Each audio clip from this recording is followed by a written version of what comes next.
Hello friends, अपने play store से Unacademy learning app download कीजिए और यहाँ पर आप सेट कर सकते हैं IIT जेईई। जी हाँ दोस्तों, क्लास 10th के सभी बच्चों के लिए अनअकैडमी लेके आया है class 10th boot camp.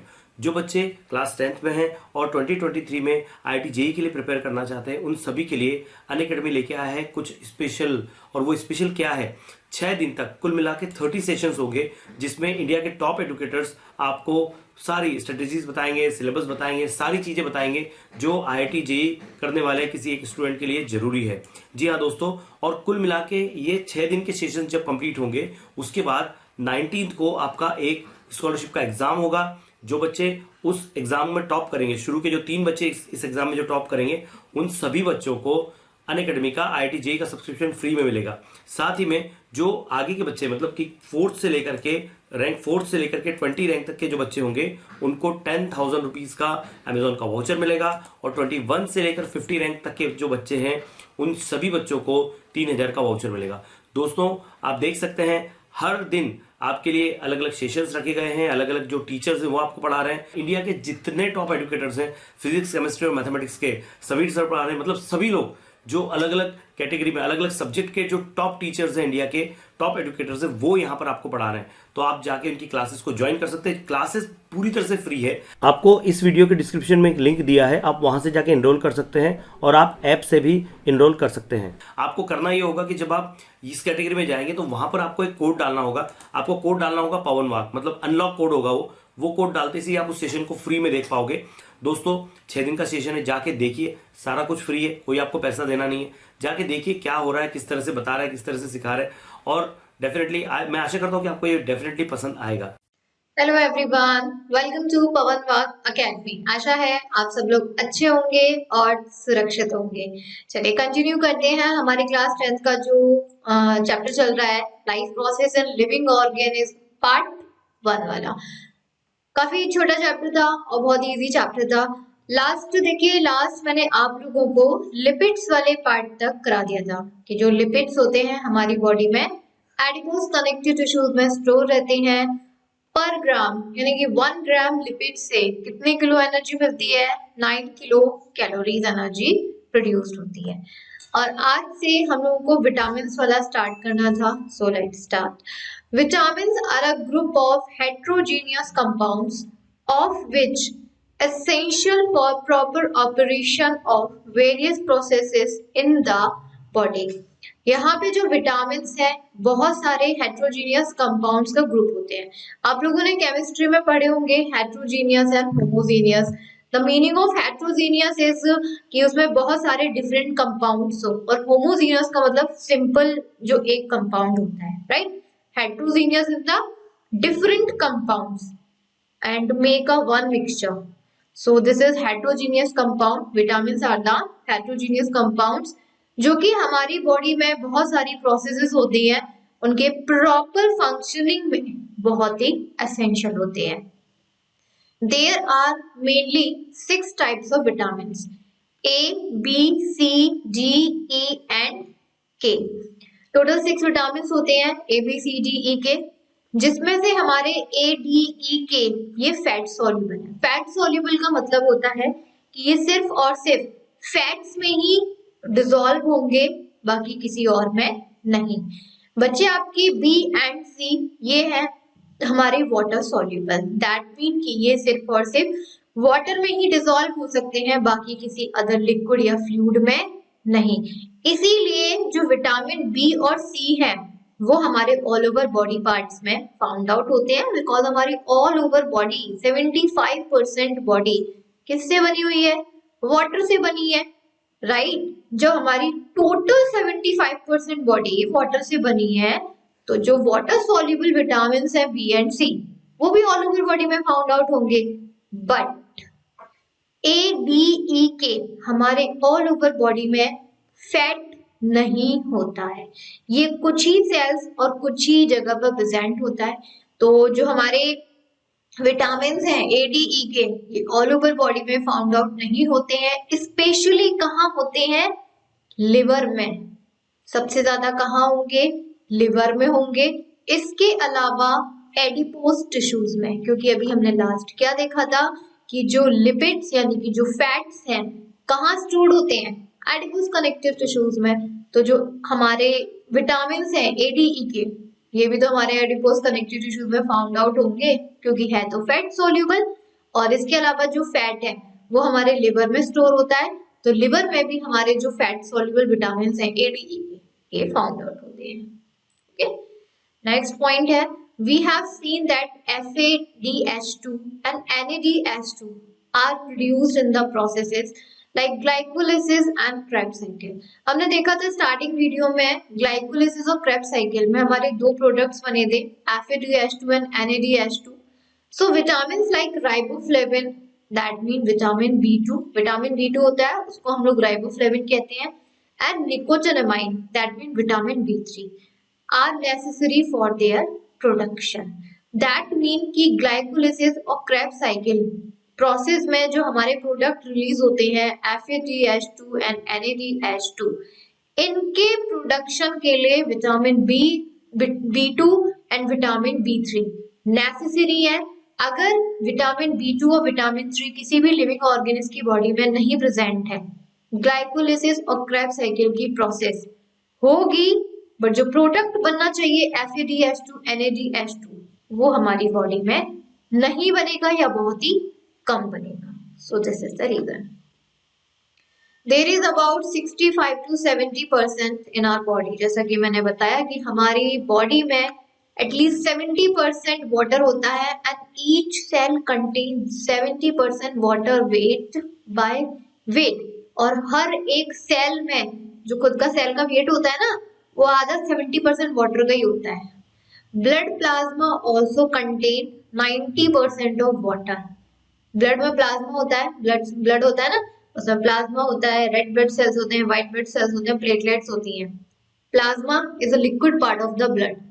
Plasma is a liquid part of the blood which contains 90% of water, and the functioning of cells and thereby whole body disturbs even if there is a little loss of water from the body। और अगर हमारी body में थोड़ी सी भी पानी की कमी हो जाती है तुरंत तो प्यास लगने लगती है, पानी चाहिए होता है, चाहे सर्दी हो चाहे गर्मी हो। और अगर हमने पानी नहीं पिया और हमारी बॉडी में वाटर का लॉस हो गया तो हमारी होल बॉडी और उसमें जितने भी सेल्स प्रेजेंट हैं उनकी फंक्शनिंग में डिस्टरबेंस आना शुरू हो जाता है। Hence, water is an essential nutrition। तो हम कह सकते हैं कि water एक बहुत ही essential nutrition है। And along with all above mentioned nutrition, fibers are also essential nutrition। In fact, we cannot digest the fibers। देखिए वाटर भी बहुत essential nutrition हो गया, इसके अलावा हमने जितने भी nutrition पढ़े, protein, carbohydrates, lipids, vitamin, water also, सारे के सारे इंपॉर्टेंट हैं, बहुत ज्यादा हैं। बट इसके साथ एक और है fibre. Fibre is also essential nutrition.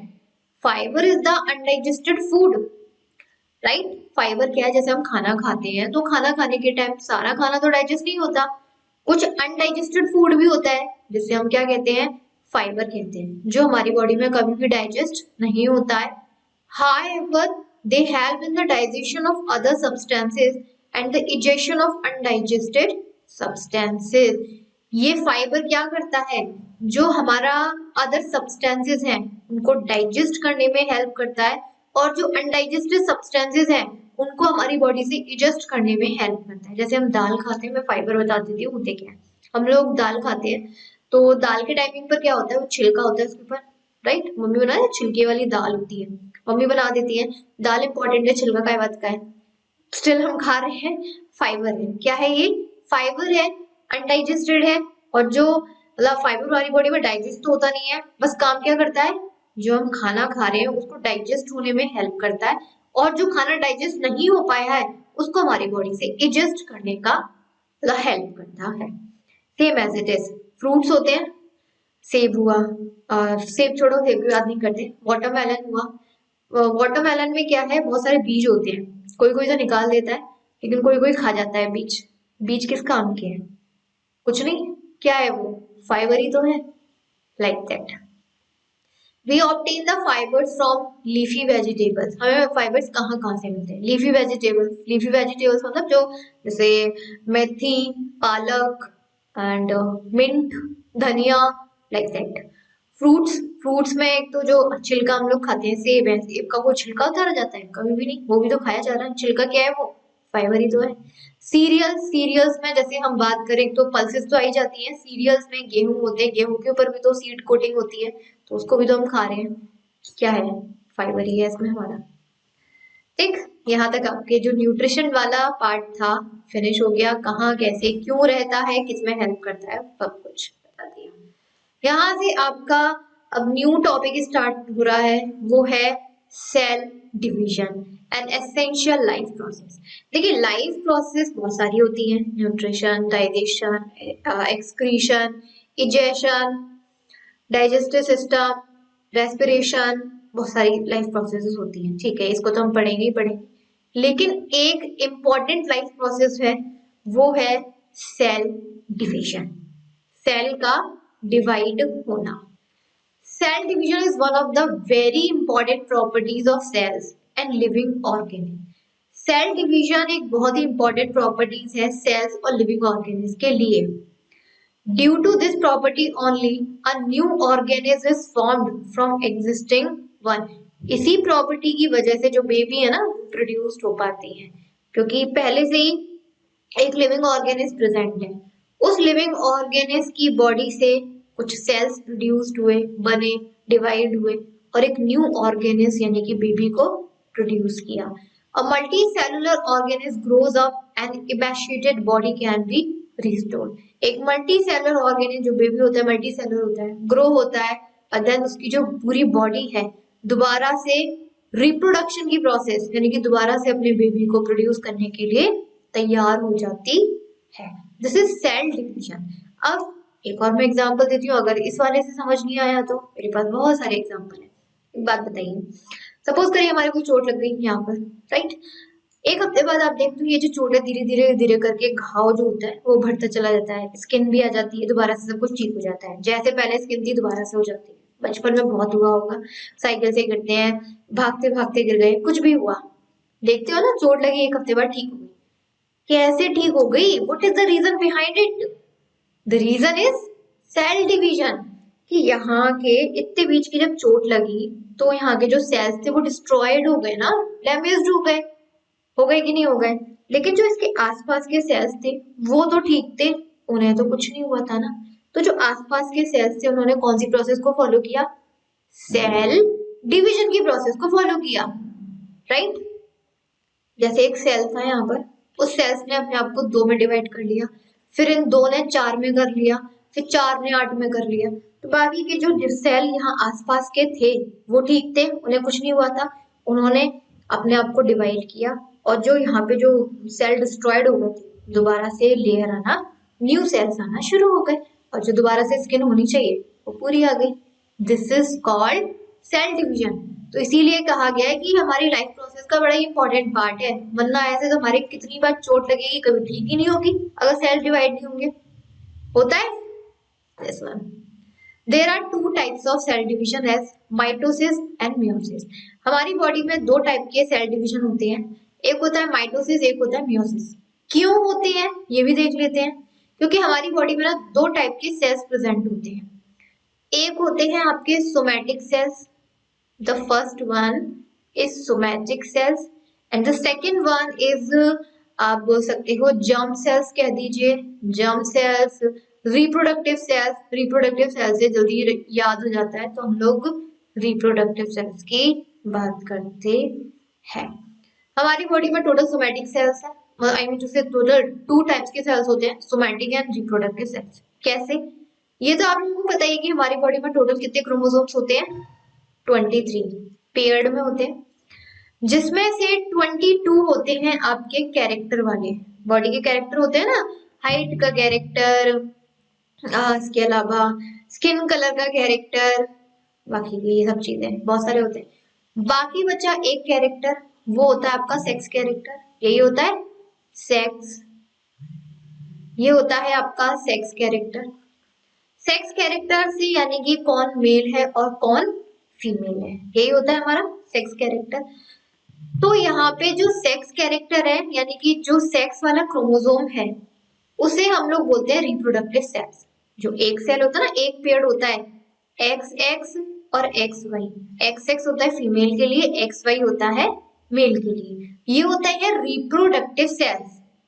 कौन से? Reproductive sales. बाकी के ये जो 22 वाले है ना, ये जो 22 वाले हाइट का कैरेक्टर, स्किन कलर का, आईज के कलर का, हेयर्स के कलर्स का, अब बहुत सारे कैरेक्टर्स होते हैं बॉडी के, ये होते हैं हमारे सोमैटिक सेल्स। और ये जो 22 कैरेक्टर हैं, आई मीन टू से 22 क्रोमोसोम्स हैं, ये कभी भी बेबी को प्रोड्यूस करने के लिए पार्टिसिपेट नहीं करते। सिर्फ बेबी को प्रोड्यूस करने के लिए कौन से सेल्स की जरूरत होती है? सेक्स क्रोमोसोम्स की होती है ना।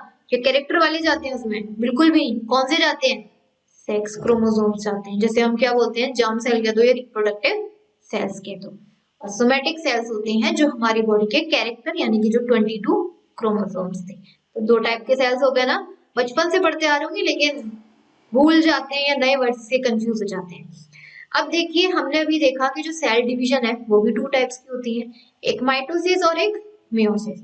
माइटोसिस प्रोसेस होती है आपकी सोमैटिक सेल्स में, यानी कि जो हमारे 22 कैरेक्टर्स वाले सेल्स होते हैं उनमें सेल डिवीजन होती है माइटोसिस की। और बाकी जो हमारे होते हैं स्टेम सेल्स, स्टेम सेल्स का मतलब germ cells, I mean to say reproductive cells. देखिए, वर्ड एक ही होता है, नाम अलग अलग हो जाते हैं। Don't be confuse. Stem cells कह दो, जर्म सेल्स कह दो, रिप्रोडक्टिव सेल्स कह दो, एक ही है। और इनमें कौन सी मेथड फॉलो होता है सेल डिवीजन का? मियोसिस वाला।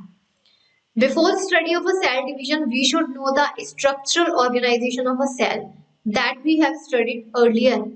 लेकिन सेल डिवीजन स्टार्ट करने से पहले आपको सेल के बारे में सब कुछ पता होना चाहिए, जो कि आप ऑलरेडी 8th 9th में पढ़ के आए होंगे। मुझे नहीं लगता ऐसा कोई भी चीज है सेल के बारे में जो आप लोगों को ना पता हो।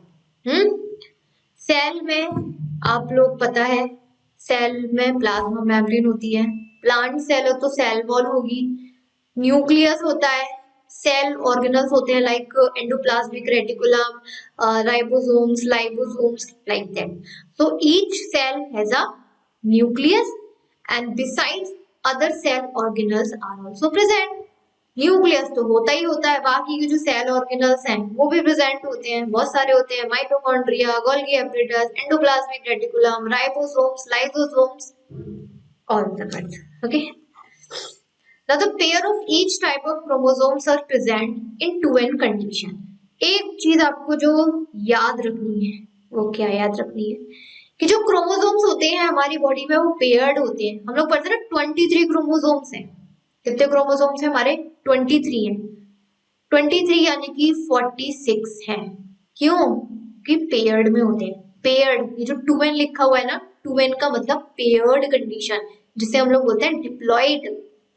when the chromosomes is in paired condition like that, इस तरीके से दो क्रोमैटिड्स प्रेजेंट होंगी ना, दो क्रोमैटिड्स होंगी, दो ऊपर दो नीचे, जो सिस्टर क्रोमैटिड्स होती हैं ये पेयर में प्रेजेंट होती हैं, तब हम लोग क्रोमोसोम्स को बोलते हैं डिप्लॉइड क्रोमोसोम, यानी कि डबल पेयर वाला, राइट।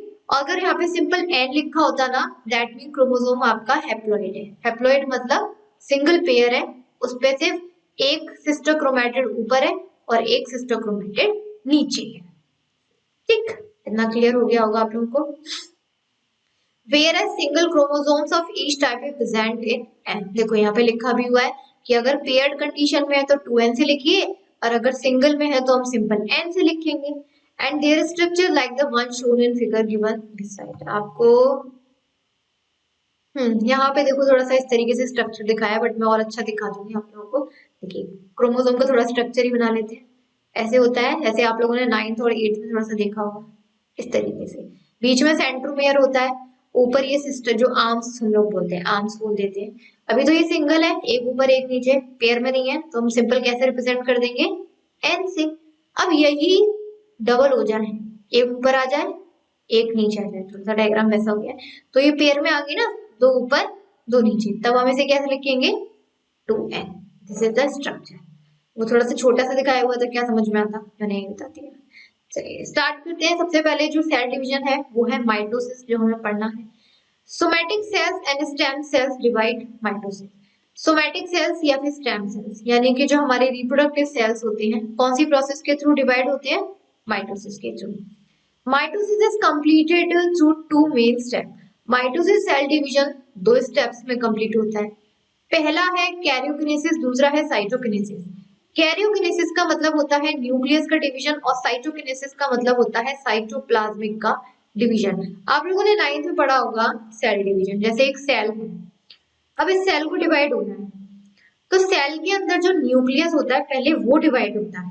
आप लोगों ने पढ़ा होगा, नहीं पढ़ा है तो यहाँ से देख लीजिए, यहाँ से याद करना शुरू कर दीजिए। जिन्होंने पढ़ा है 8th 9th में वेल एंड गुड, नहीं पढ़ा यहाँ से पढ़ना शुरू कर दीजिए। सपोज करिए आपके पास सेल है, ठीक है, ये एक सेल है, ले लिया हम लोगों ने। सेल को डिवाइड करना है मतलब इसको टू पार्ट्स में डिवाइड हो रहा है ना, ओके ठीक है। लेकिन अब यहाँ पे जब सेल टू पार्ट्स में डिवाइड होगा तो सेल के अंदर का जो मटेरियल है उसे भी तो टू पार्ट्स में डिवाइड होना चाहिए। ये थोड़ी ना कि एक के पास सेल का मटेरियल चला गया दूसरे के पास आया ही नहीं, जाएगा तो equal equal.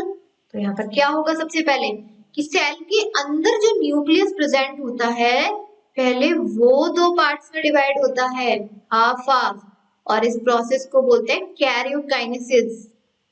The process of nuclear division, nuclear मतलब न्यूक्लियस का डिवीजन सेल के अंदर, that whole process is called karyokinesis. Nucleus तो डिवाइड हो गया, चलो बढ़िया। अब यहाँ पर जब न्यूक्लियस डिवाइड हो गया, क्योंकि न्यूक्लियस मेन सेंटर होता है सेल का, headquarter of the cell, brain of the cell, nucleus which contains chromosomes, DNA and all over the things, heredity material। Nucleus के अंदर डीएनए होता है, जीन, क्रोमोसोम, सब कुछ तो न्यूक्लियस के अंदर है, राइट। अब ये हाफ हाफ हो गया, कैरियोकिनेसिस प्रोसेस हो गई। अब सेल अपने आप को डिवाइड करने के लिए तैयार है, ठीक है। अब यहाँ पे धीरे धीरे क्या होता है, जो सेल है इस तरीके से डिवाइड हो जाता है और एक एक न्यूक्लियस, जो दो डॉटर सेल्स प्रोड्यूस्ड हुई हैं बेबी सेल, उनके पास एक एक हाफ ऑफ न्यूक्लियस चला जाता है, जिसे हम बोलते हैं साइटोकिनेसिस। क्योंकि जो साइटोप्लाज्म, सेल के अंदर लिक्विड पार्ट कौन सा होता है? साइटोप्लाज्म होता है। तो साइटोप्लाज्म का ही तो डिवीजन हुआ ना, cytoplasmic division. That whole process is called cytokinesis. इतना क्लियर हो गया हो तो आगे बढ़ते हैं। नाउ पहले हम लोग पढ़ेंगे कैरियोकिनेसिस वाली, is completed through 4 स्टेप। अब ये जो कैरियोकिनेसिस काइनेसिस प्रोसेस है ये भी आप लोगों की 4 स्टेप्स में कंप्लीट होती है। सबसे पहली स्टेप आता है prophase. The first step is prophase. चलिए स्टार्ट करते हैं। देखिए जो हमारा अभी हम लोग कौन सी प्रोसेस पढ़ रहे हैं? कैरियोकिनेसिस पढ़ रहे हैं, मतलब न्यूक्लियस का डिवीजन पढ़ रहे हैं ना हम लोग, तो न्यूक्लियस का डिवीजन।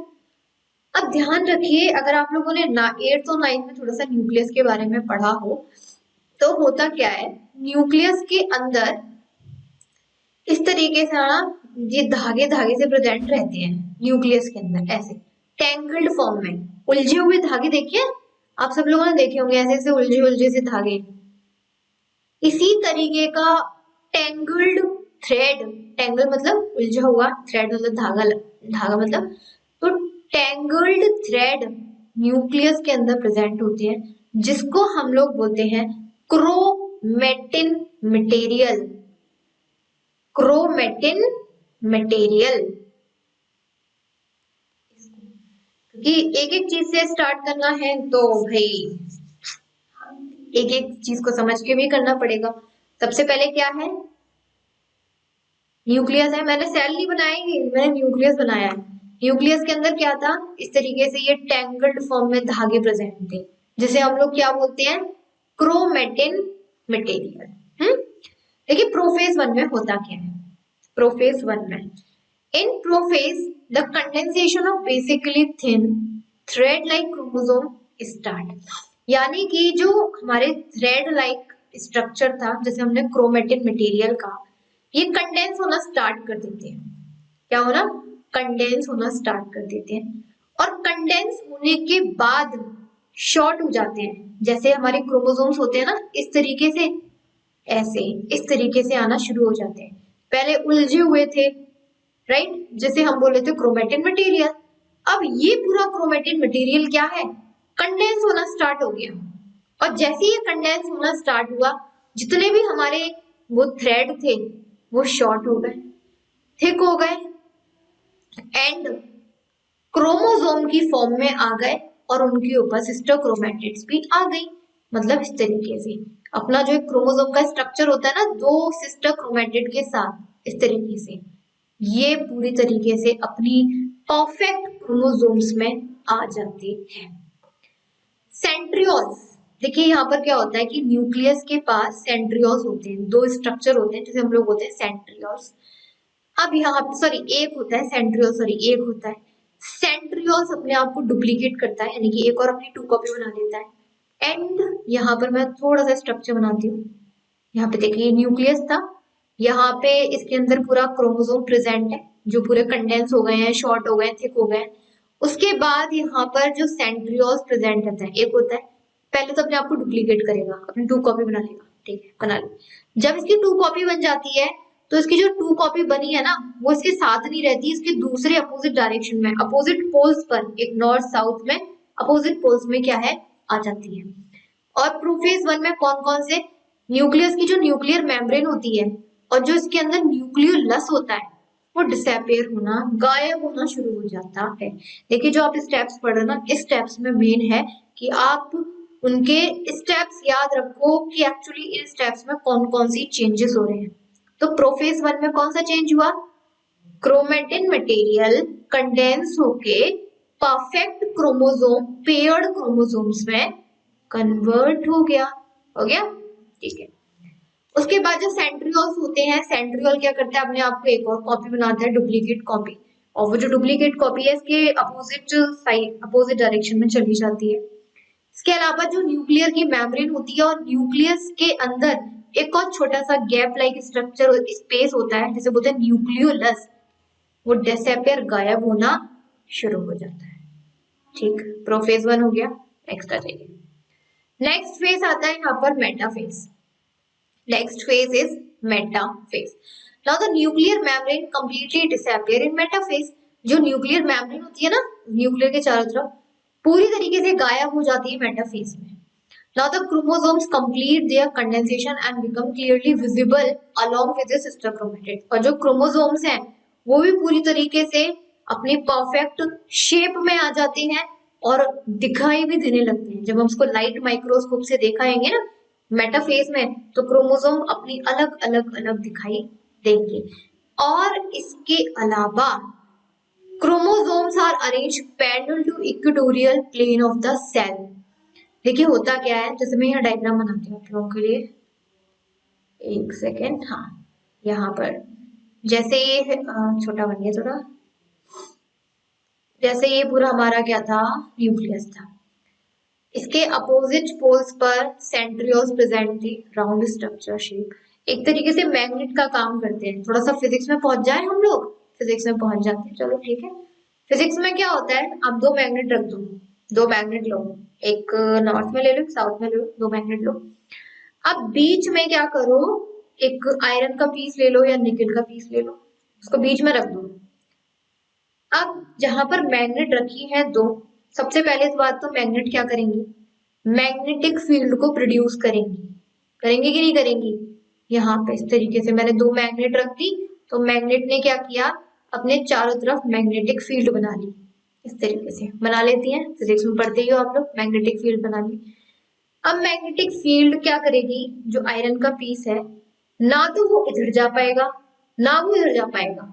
क्यों नहीं जा पाएगा, क्योंकि एक मैग्नेट यहाँ रखी है, एक मैग्नेट यहाँ रखी है, दोनों क्या कर रही है, अपनी अपनी तरफ खींच रही है, उसे खींच रही है ना, जिसकी वजह से इसने अपनी जो इक्वेटोरियल है, जो बीच की इक्वेटर लाइन होती है, मिड सेंटर लाइन, इक्वेटर बोल दिया मैंने, ये इसमें फिक्स्ड हो जाएगा, क्योंकि वो ना इधर का ना इधर का, क्योंकि दोनों मैग्नेटिक फील्ड उसको इधर उधर खींच रही है, तो वो बीच में हो जाएगा। वापस आ जाओ मेटाफेज में, मेटाफेज में वापस आ जाते हैं। अब क्या हुआ, सेंट्रियोल्स थे, suppose centriole is like a 2 magnet, centriole is like a 2 magnet which produces a magnetic field, but in biological language we will called spindle fibers, अगर आप इसे फिजिक्स से कन्वर्ट करके उसको कनेक्ट करके चलोगे ना, बहुत इजी हो जाएगा, कंफ्यूज ही नहीं होगे आप लोग।